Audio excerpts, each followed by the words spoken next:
Hey guys, what's up? It's Andy here, back at you with another video, and today I'm talking about the end of selling on Takealot. So here we are, 5 years after this journey began, tens of thousands of orders. It's been cool, it's been fun, but I must say everything changed at the beginning of this month. So what exactly has happened is Takealot has released this new rule. Basically, we'll get into the details, but it's around the DC balancing. You've got to send your stock to both DCs, and just the way they've implemented this and the thought process, the thought that they've gone through or allegedly gone through in implementing this rule is so horrendous and so unbearable as any seller. This video will be me complaining and whining, talking about how, they must accommodate me.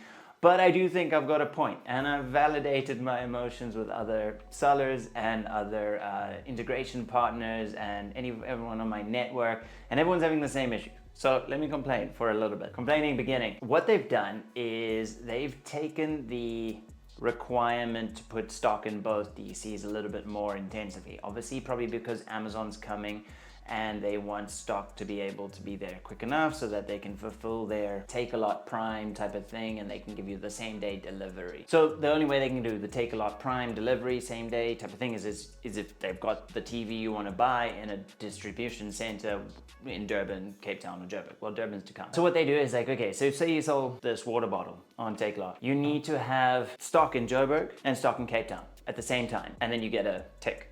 Okay, so you've got to have 80% of all the items you sell need to have that tick, meaning they're available for sale in both distribution centers. Right, so I kind of understand that.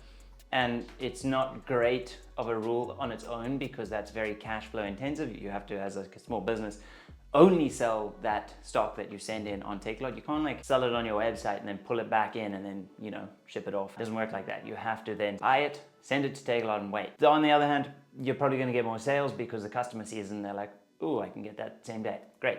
So they've done that, but the problem is they also have another rule, and this is where I get peeved, whereas if you don't have a lead time order from a specific distribution center, they block your ability to replenish that SKU or that item in that distribution center. So you could be getting loads of sales in Joburg and you're able to now send stock to Joburg, but you can't send it to Cape Town because maybe you're not getting orders in Cape Town, which means they block it, and then you cannot physically get that tick I spoke about earlier where you have stock in Cape Town and you have stock in Joburg because they're physically not allowing you to send it in. But then they have another rule that says you have to send stock to both distribution centers. My catalog's a bit strange. I'm blocked from replenishment in probably 30% of my SKUs. For some reason, I have products that just sell way better in Joburg and other products that just sell way better in Cape Town. I can have 20 sales a month in Cape Town and none in Joburg.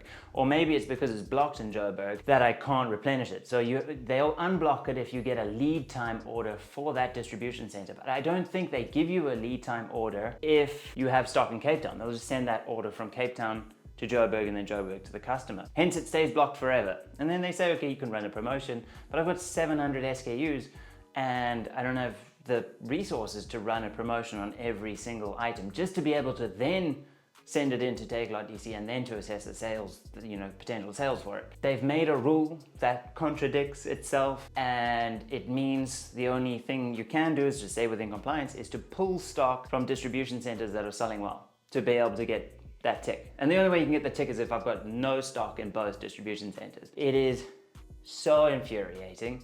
They have sent us a warning because obviously I didn't want to pull the stock out, and they've done this before where they said, okay, you must maintain 60%, and then they did nothing about it and didn't enforce it and sort of selectively enforced it. I'm not saying go ahead and enforce it because then you'll close my account. From people I've spoken to, it's impossible to do this. Unless you've got 5 products, then it's easy, right? But this is not the case for everyone. And even if you ask them to unblock it, I tried, got through to their support. It's like talking to a brick wall. They replied back, please elaborate on what you mean by unblocking replenishment to the distribution center. I'm like, how do I need to elaborate? That's your rule. That's exactly you telling us what to do. And like, I'm just, speaking about what you're telling us. This is my rant. Problem is they technically they said they will disable replenishment. If they disable replenishment, I can't, then it's just back to lead time orders, which aren't very profitable. That means maybe it's time to start looking at Amazon. I have heard very lackluster response from Amazon. They're the very Kickstarter starting date, and then it just went like for the sellers as well. I haven't heard good things, but on the other hand, people are saying that's part of their plan and they're going to roll it out over time and blah blah blah blah blah. I think it's maybe time to look at alternatives. Maybe it's time to start looking at Shopify, who is a sponsor of this video. But yeah, you basically with Shopify you can have your own website, and I always recommend have your own channel that you manage as well, and let the customers come straight to you, because then you get the customer information, you get the customer name, you get an email list, you get all these brand visibility. They get to see your brand and associate your brand with quality, delivery, service, returns, rather than when you sell on Takealot, you're faceless. You're just relying on Takealot. Sure, you don't have to do any of the logistics, but you pay for that price anyway. So why not pay for it internally and get all those benefits and security in the long term? So yeah, that's just about it. It's a rant, and I'll be back at you guys with some more videos soon, and hope you all have a rad day. Ciao.